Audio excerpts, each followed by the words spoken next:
Hi, I'm Nikki from Find Me Crafting. I love to gift pens. I have a lot of different ways to craft different designs onto pens. I love colored pens, and everybody needs a pen once in a while, right? So they're a great gift to give everybody.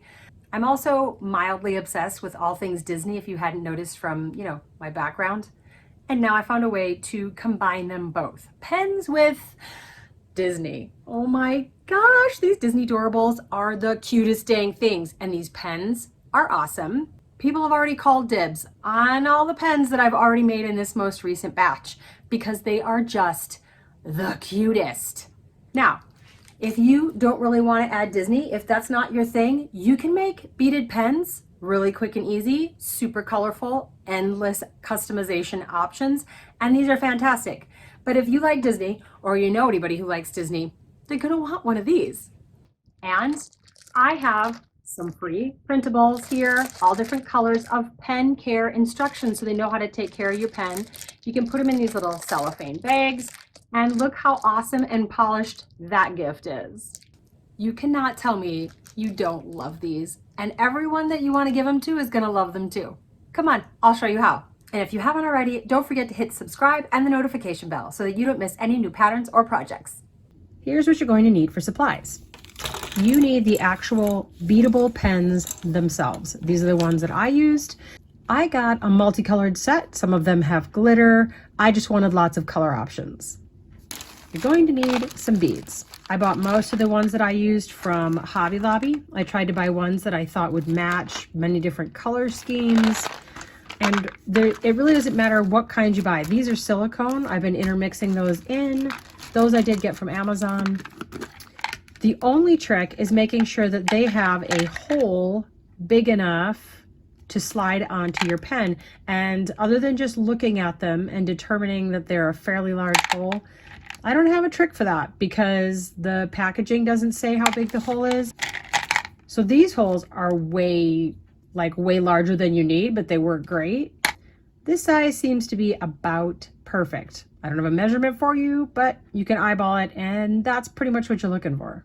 I also tried to buy some that were flatter so that I could intermix the slightly skinnier ones with the fatter ones, because you want to be able to get pretty close to the top of the pen before you put the Doorable on. You can make pens with just beads, and they look super cool. If you want a Disney Doorable on top, then you're going to want to buy some Disney Doorables. They come in mystery packs, so you just don't know what you're going to get. It's a surprise, which is half the fun. This is what they look like, though. This is about the size they are before you put them on the pen. You're also going to need some glue. I really like the JB Weld Super Weld Extreme. It's a gel, so it works a lot like Crazy Glue, which also works, but that drips down as you're trying to apply it. This stuff, as a gel, will sit where you put it, and it holds super well. Along those lines, I wanted to point out that this is a heavy duty glue, and you're going to want to work in a well ventilated area because the fumes are strong. And because whoever you're giving these pens to is going to want to use them for a long time, you might also want to include a refill. They're these tiny little refills. To put them in, all you have to do is unscrew the bottom.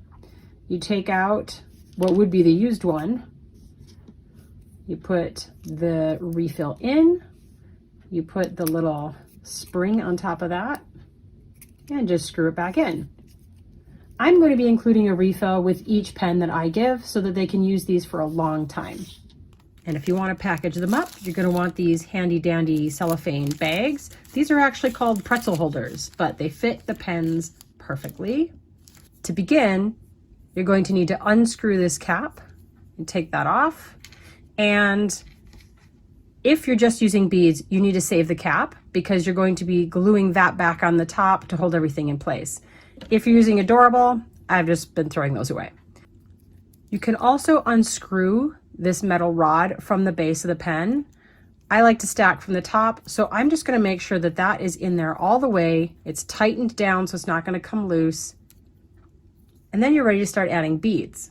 So I like to gather a pile of whatever I think is going to look good.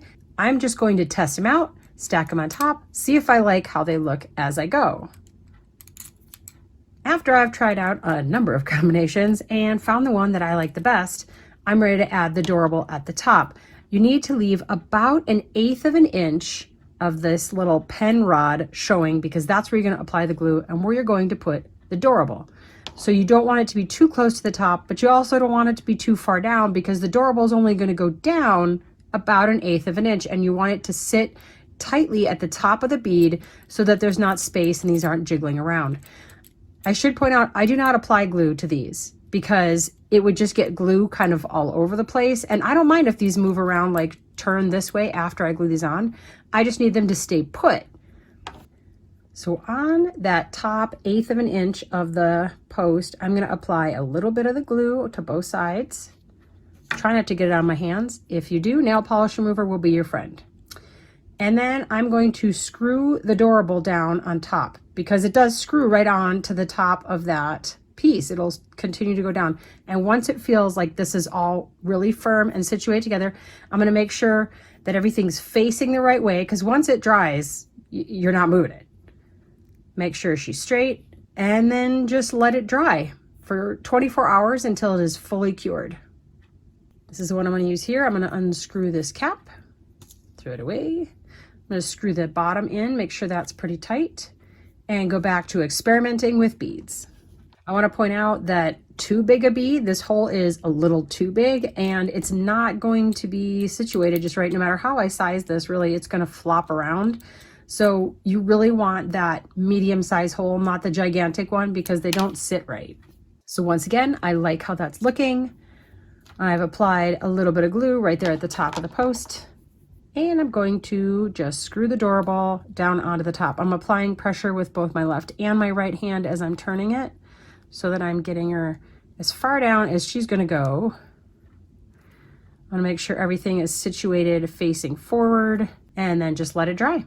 If you have any silicone beads like this that you want to stay in place, because my beads will look kind of wonky if they do this, I am also going to be using some crazy glue just to affix these together, because the JB Weld does not actually hold very well for silicone, but crazy glue, oh yeah, that stuff's gonna make it stick.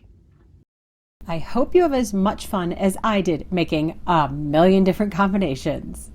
Happy crafting!